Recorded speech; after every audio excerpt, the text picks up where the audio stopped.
Cette année, c'est la 3e édition de l'école zéro et on est à Richelieu.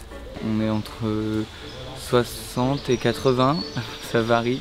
L'école zéro, c'est une association qui s'est fondée à partir d'un groupe d'étudiants de l'école d'architecture de Paris-Malaquais.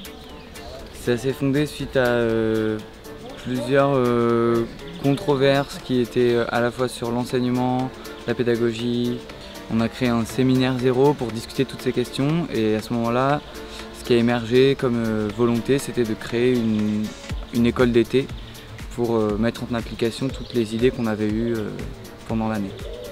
On est capable comme ça de s'enseigner des choses, un peu comme si on était à l'école, mais de manière beaucoup plus horizontale. Et en fait, on essaye de faire ça aussi en apprenant du lieu dans lequel on se trouve et en s'insérant dans l'espace qui nous accueille. On échange des choses aussi, on apprend des choses avec les acteurs qui nous accueillent, donc des agriculteurs ou des mairies aussi. Ce qu'on fait à l'école zéro, c'est un mélange d'activités qui partent en fait de nos envies et des rencontres qui se font entre les participants. L'objectif, c'est d'expérimenter plein de choses. Il n'y a pas un gros enjeu de durabilité sur les structures qu'on produit. On a plusieurs ateliers cette année qui essayent de se croiser entre eux en fait. Moi, c'est ça que je trouve le plus intéressant. Il y a un atelier bambou avec Elsa qui a construit une structure bambou pour accueillir nos tables rondes et nos discussions. On a fait une modélisation pour voir comment on allait faire notre structure et en fait on a 7 modules. Du coup, un module, il s'organise comme ça, donc c'est ce que je suis en train de commencer à construire. Du coup, on a commencé avec Eléa, on a fait un premier module.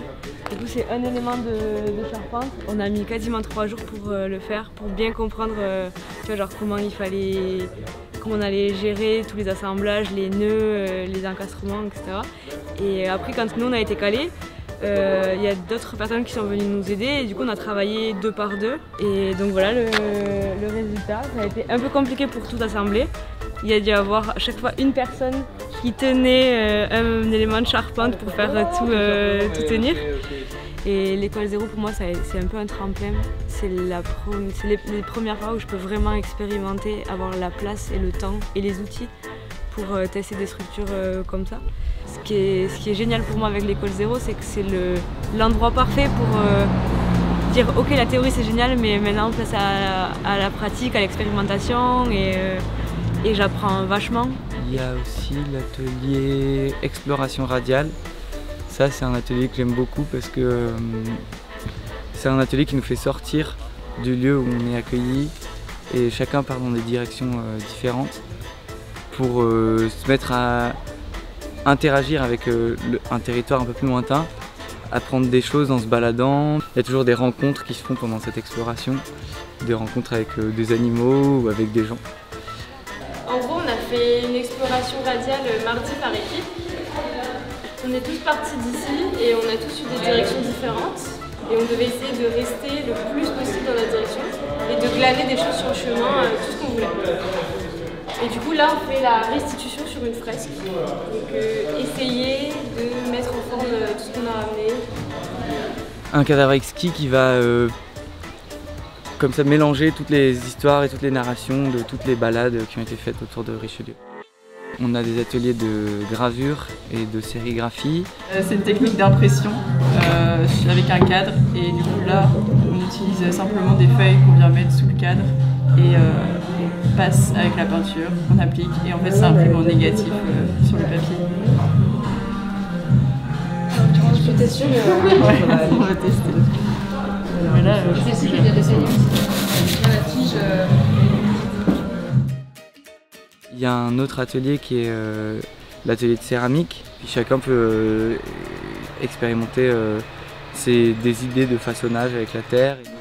J'essaye de faire de la céramique. Je sais pas trop ce que je fais. Par exemple, le mec qui s'occupe de l'atelier, il y a un autre atelier en ce moment. Il a dit que l'année dernière, il avait jamais fait non plus et qu'il avait passé 5 jours à essayer de faire des trucs et qu'il savait pas ce qu'il faisait, comme moi maintenant là. Et maintenant, en vrai, il s'occupe de cet atelier, donc ça m'a un peu On a quand même des tâches à accomplir et des choses qu'il faut qu'on fasse pour créer les conditions de l'école zéro. C'est-à-dire qu'il nous faut un campement, il nous faut des toilettes, une douche, une cuisine. Et donc toutes ces choses-là, c'est aussi des ateliers qui sont des ateliers de construction.